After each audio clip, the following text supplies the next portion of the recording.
Bonjour à tous. Nous sommes restés dans le cadre de l'étude de notre texte, le sorcier charlatan, le texte de Oyono Mbia. Pour aujourd'hui, nous allons procéder à l'étude de vocabulaire. Autrement dit, nous allons chercher à expliquer quelques mots difficiles du texte et après cela, nous allons passer à la compréhension du texte. Dans notre texte, j'ai relevé quelques mots que nous allons ensemble expliquer. Par exemple, nous avons le mot épater. Épater. Dans le texte, c'est le participe passé du verbe épater qui est ici pris comme adjectif qualificatif. Donc, épater signifie simplement étonné. Étonné. Nous avons aussi le mot imperturbable. Imperturbable. Imperturbable. Voilà, imperturbable signifie simplement tranquille, sans être troublé. Quelqu'un qui est tranquille, qui n'est pas troublé, est imperturbable. Tranquille, sans être troublé.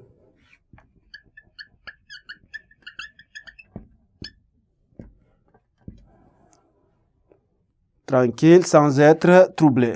Voilà le sens. Nous avons un troisième mot, volubile. Que signifie volubile? Volubile signifie simplement bavard. Quelqu'un de volubile, c'est quelqu'un de bavard. Nous avons aussi le mot trisaïeul.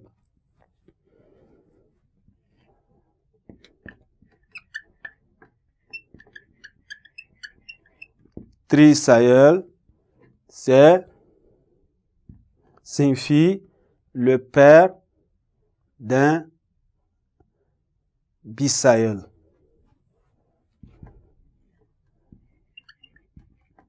Le père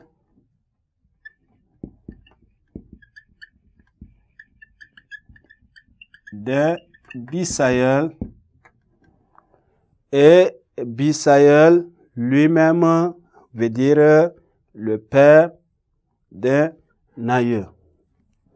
Bisaïeul veut dire père d'un aïeux.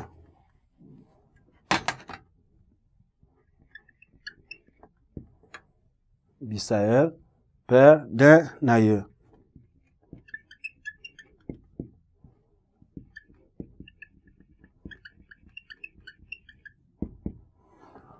Voilà en ce qui concerne les mots difficiles.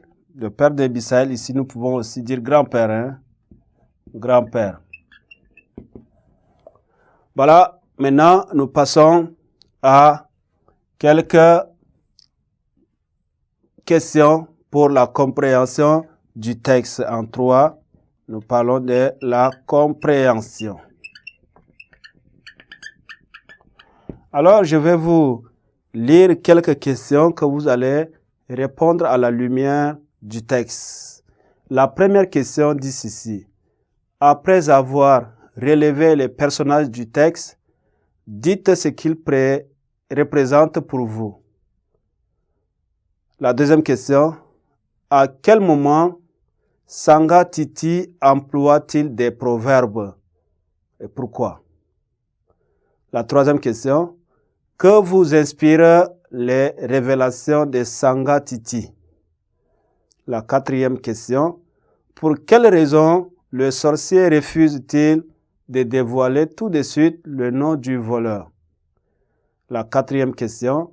Pourquoi le sorcier parle-t-il des morts du village? La sixième question. Relevez les figures des styles du texte et justifier leur emploi. La dernière question, c'est-à-dire la septième, Quelle leçon peut-on retenir de ce texte? Voilà, c'est tout pour aujourd'hui. Je vous remercie d'avoir été attentif. Je vous retrouve la séance prochaine.